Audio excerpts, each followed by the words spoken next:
Now, like, you just gotta remember, this movie is about the people who are the salt of the earth, the common clay of the new West. You know, morons. Commission reviews. Got another comedy. This one's classic. Blazing Saddles. Not my first time seeing this. Not my second time seeing this. Probably not even like my eighth or ninth time seeing this. I've probably seen this at least 10 times before.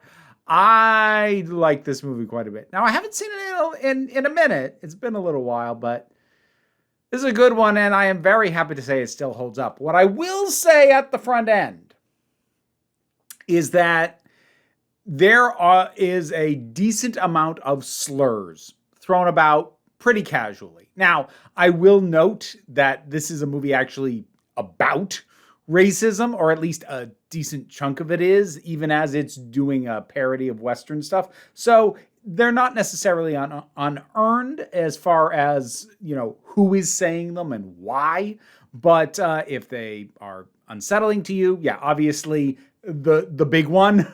The big one is said a fair bit, but there's also some racial slurs against Asians. There are some homophobic slurs also thrown out.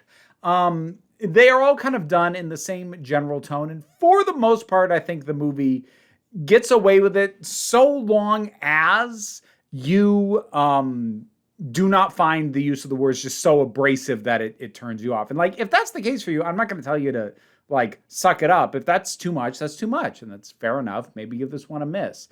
But if you are willing to accept that there are some contexts in which, yeah, that can be funny, this is a real solid instance of how to thread that needle, or at least how to thread that needle at the time.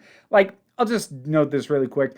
It's such a cliche at this point, especially for like culture warrior nonsense, to be like, hey, you couldn't make Blazing Saddles today. No, you couldn't, because the cultural points of reference aren't the same. Like, yes, we still have racial strife in this country, but the specific state that it was in at the time that this was made, combined with coming off of the decline of the Western, but at a time when straight, non-ironic Westerns were still being made, or at least were in pretty recent memory, this movie's a culmination of multiple cultural things going on at the same time, which are not the case anymore. So while it's true you couldn't make this today, it's not because they say the N-word. You dinguses. Anyway, if you're not familiar with this is a Mel Brooks film. He directed it. He plays a couple of parts in it. Oh, I suppose that's the other heads up. I suppose you could call it brownface. I don't know. There's a one scene appearance Mel Brooks has playing an Indian chief, and they do brown him up a bit for that. Mostly he's playing the governor, which is a better fit for him as far as parts go. He was not the only writer on this. He had a number of writers, including Richard Pryor, although oddly, according to Mel Brooks, Richard Pryor didn't write almost any of the race jokes. He was writing other stuff. He was mostly writing jokes for Mungo, of all things, which is kind of adorable, especially given what Mungo is as a character. But anyways, so this is presented actually visually incredibly close to a straightforward Western of like the 60s or so. And it is interesting because a fair amount of Brooks's parody movies, especially ones that were made after this, they don't look like the things they're parodies of. Like, they evoke it, but like, to be blunt about it, the primary Robin Hood movie that was out, that Robin Hood Men in Tights was parodying, was Robin Hood Prince of Thieves. And it doesn't look anything like Robin Hood Prince of Thieves. It looks like it's a parody. It doesn't even really look like the Errol Flynn stuff, where it's borrowing certain aesthetic choices from. So you've got something like that, but then you've got this. It just straight up looks like one of those Westerns. It's shot in panoramic. I think this is actually the first time I've seen it in the full aspect ratio. I don't think I've ever seen the full thing. This is wide screen. It's shot in Technicolor. It looks the part, which just makes it all the funnier as it goes. And like, this is stuffed to the gills with jokes. Like, the thing is, it's always building to its next big joke, but along the way, it's doing a whole bunch of smaller jokes that it doesn't really dwell on or draw a lot of attention to. And a lot of those will be visual gags. Something that I noticed this time, or actually, technically, the person I watched it with noticed and brought it to my attention, if I'm being completely fair. The during the scene where Hedy Lamarr and Taggart, his minion, so this is the villain we're talking about, are like coming up with their scheme. Hedley Lamarr is standing behind this little statue of Justice, and he starts molesting it. And he's like even kind of rocking his hips against it as he's talking about, how can I manipulate the system to take land from the rightful owners? As he's imagining what he's going to do, he's literally fucking Lady Justice. I'd never caught that before. And like that kind of stuff is just, it's across the whole thing. There's so many of those kinds of jokes layered. And actually, a lot of the jokes, even a lot of the race jokes, like some of them will get highlighted. I think part of what actually makes it really work well here is that a lot of the race jokes, which aren't even really race jokes, that's not even accurate. They're racism jokes. The joke is, look at these racist morons, not look at these ridiculous black people. It's actually a really important difference. These aren't race jokes. These are racism jokes. What's great about a lot of the racism jokes is how casually they are done. They are not hit as hard as you'd expect an outright joke to be done. Like right near the start, there's the bit where Bart, who's the main character in it, and his friend Charlie, they're in quicksand with this little hand cart, the little up down pushy train thing, and they get tossed a rope, not to pull them out, but to get onto the hand cart and pull that out. And Tiger's there like, we almost lost a $600 hand cart, or push cart or whatever it is. And like, in lesser hands, he would have been like, we don't care about you. He would have like drawn attention to the fact, but he just casually just does it because he doesn't think of them as human beings. He cares about the thing that's worth money, and that's just how he behaves. And oddly, how casually stuff like that is done lends it a surprising amount of authenticity. Like, obviously, it's exaggerated to a degree, but like, it's done casually enough that you're like, there is more truth in this, in these moments, than there might be otherwise. Since I mentioned Taggart, you know what? Between this and rewatching Doctor Strangelove, I really do like Slim Pickens. He was a walking cartoon of a human being, and I kind of love him. I really do want to shout out Cleavon Little, who plays Bart in this, who becomes the sheriff of this town, and he's basically just there to get killed. That's the reason he was given this job. He's so good, and he's so smooth. Like, he's just able to slip in and out of these bits, because he does have a lot of the more overtly jokey jokes. Most everybody else gets to more or less play it straight. He does actually have to run bits, but he has to slip in and out of that so that he's not just pulling shtick the whole time. And he's really good at it. He's really good not only at selling the shtick, but like easing in and out of it really smoothly.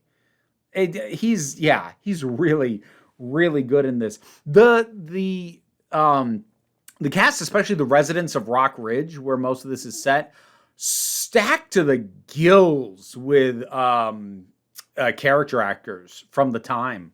I couldn't name you most of these people personally, but like it's even me, who was born some years after this movie came out. Look at this. I've seen enough old movies that I'm like, I know I've seen you, and I've definitely seen you, and I've seen you like 4 times in other movies. It's just stacked end to end with them, which again just lends to the oddly authentic feel to this parody Western.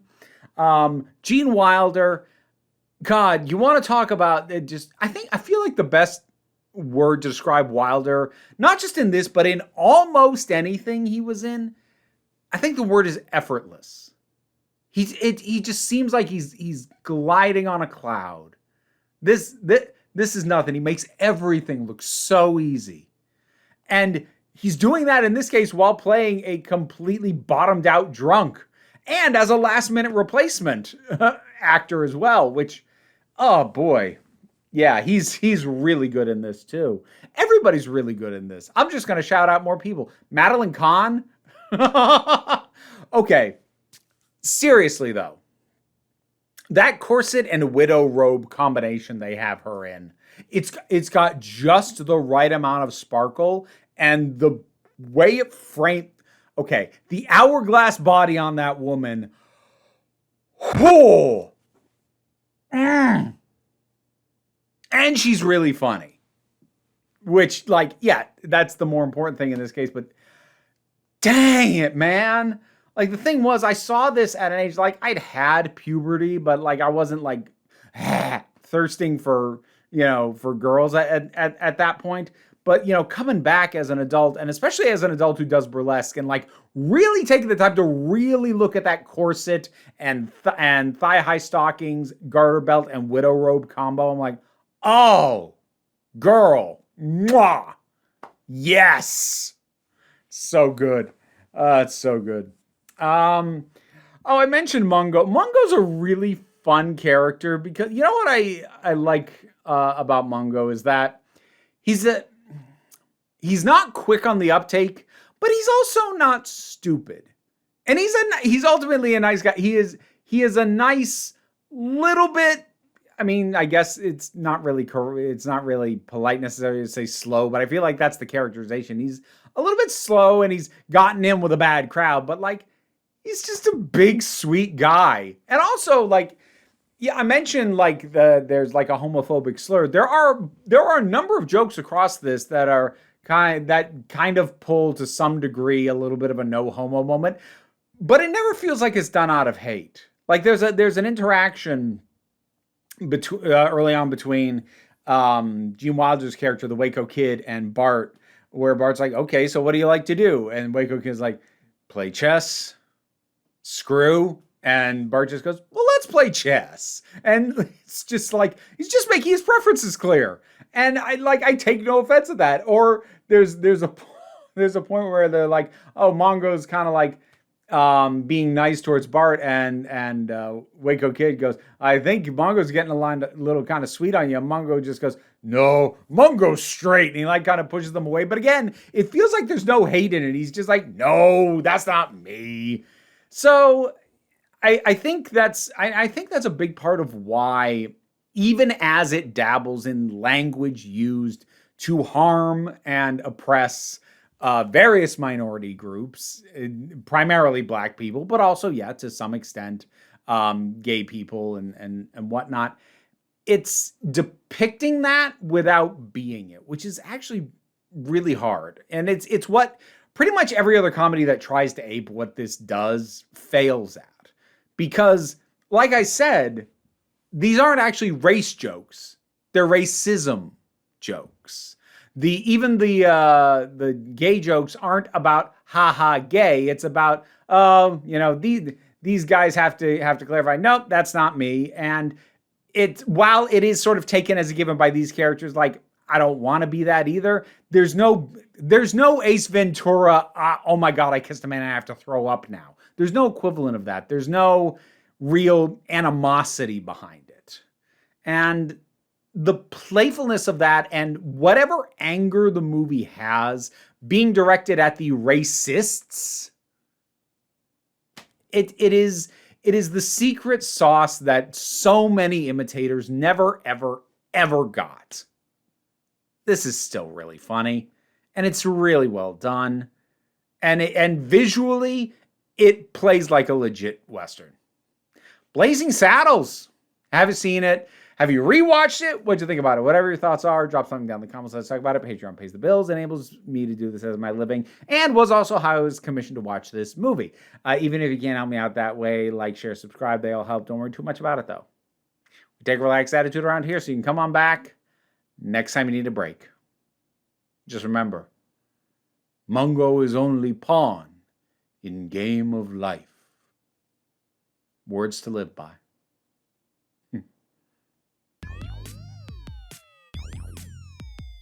And now to thank my highest supporting patrons: Robin Moore, Jared Boyce, Zubin Lutfula, Daphne Matthews, Kay Johnston, Auntie Kate 808, Mira G, Angry Casperl, Dave Hall, Snark Shark, Oliver B, Mystic Shadow, Sean Miller, Welsh Wrestling Geeks, Magdalena, Melissa Pedersen, Becky Sparks, Twilord, Tracy Scrabbit, Palba Rabajoggle, Sir Didymus is my favorite, and additionally from the lower tiers of support, I'd also like to thank Isabel Lovelace, Hey Chica, and Lee Campo. What are you guys doing? Oh my goodness, who's back there? Oh, Worm, why do you do this? Ah!